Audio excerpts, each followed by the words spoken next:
It'll be 1 to go this time by. Coming to the green, buddy. Coming to the green. Let's go get him. Go, go, go. Dig, dig, dig. Go, go, go, go. Get your motor running. Head out on the highway. Joined in Infield Media Center by Saturday night's third place starter, driver number 31, AT&T Mobility Chevrolet, Jeff Burton. Jeff, talk a little bit about your practice session today and looking forward to Saturday night's race.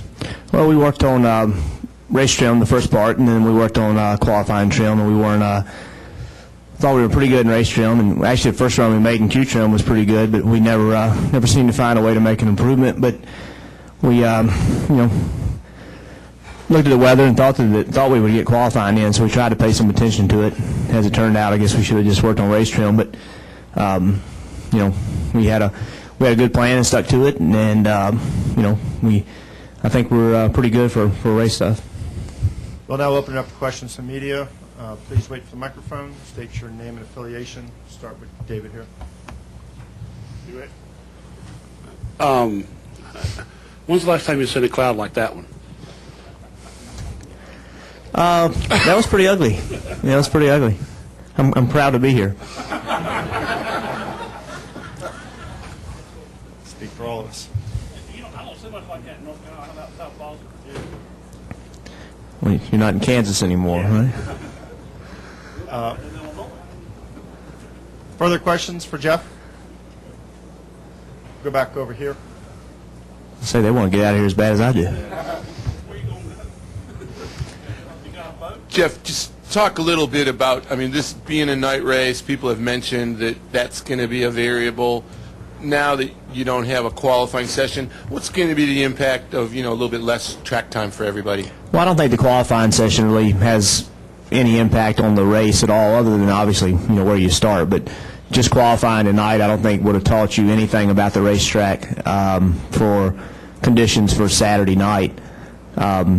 This is a big unknown because we've never run here tonight. Obviously, there's a lot of questions that we have to answer. Hopefully, I'm running a nationwide race tomorrow night, and one of the reasons I'm running it is because I want to try to understand the difference between day and night. And but it's supposed to be hot tomorrow, and it's going to be pretty interesting because we are going to be running, and we can't with the way the track conditions are and the time and the schedule, there's no way we can run at night with a nationwide race. So there's going to be a learning curve for sure. I would imagine the track will just gain more grip. It may swing loose or tight one way or the other, but my initial thought is just going to gain grip. But until we transition from 7:30 to 10 o'clock, we really don't know. And the track temp is going to come down tremendously, not only from where we practice to the start of the race, but from the start of the race to the end of the race will be even a bigger change. So there's a lot of unknowns, and I think everybody's kind of just going to take their best guess at it. Some people will figure it out better than others, but most racetracks we go to, they kind of do the same thing at night. They just gain more grip, and I don't think that'll be any different here. We'll come over here to Bob. Bob Margolis, Yahoo Sports. Hey, Jeff, how difficult has it been to find the sweet spot on this car? Well, it's come easier for others, for some than others. If you look at what Kyle Busch has done this year, they've found it a whole lot more than everybody else has. We've won 2 races at RCR this year, and that that doesn't add up to what Kyle's won by himself. So we've obviously struggled with it more than they have. I don't know that.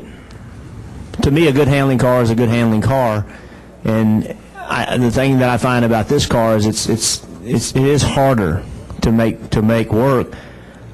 But I think that has more to do with us and the experience that we have with it. I think 2 years from now we'll be a whole lot smarter about it.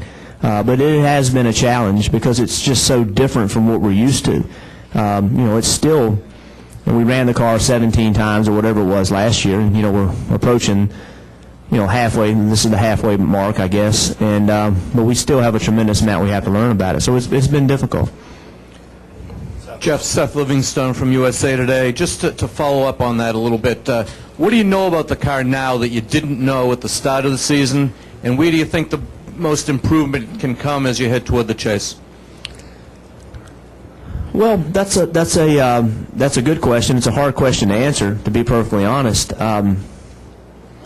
You know, we don't ever learn any one big magic trick in racing. What you learn is that you have a package and you continue to refine it and you continue to make things better, or you hope you do.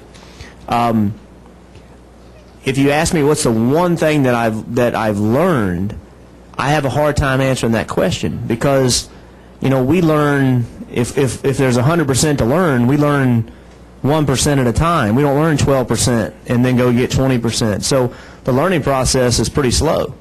But, you know, going into the year, I thought it would be difficult. And I actually think the cars have driven better on the big tracks than I thought they would, based on how they drove on the small tracks last year. I thought on the big tracks it'd be a real problem. But they actually I think they've been better on the big tracks than I thought they would be. But I hate to say there's one thing we've learned, because, you know, I just think that we learn a little bit as we go. Jeff, thank you very much. Thank you. We're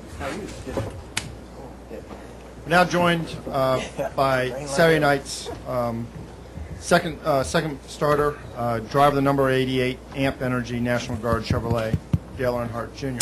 Dale, tell us a bit about your practice session today and thoughts about Saturday night's race. I'm pretty excited about the race. It'll be fun to race here under the lights. It's always fun when you go to tracks and you get to run under the lights for the first time. And I think it's a little more energetic of an atmosphere for the drivers and the fans and the crews.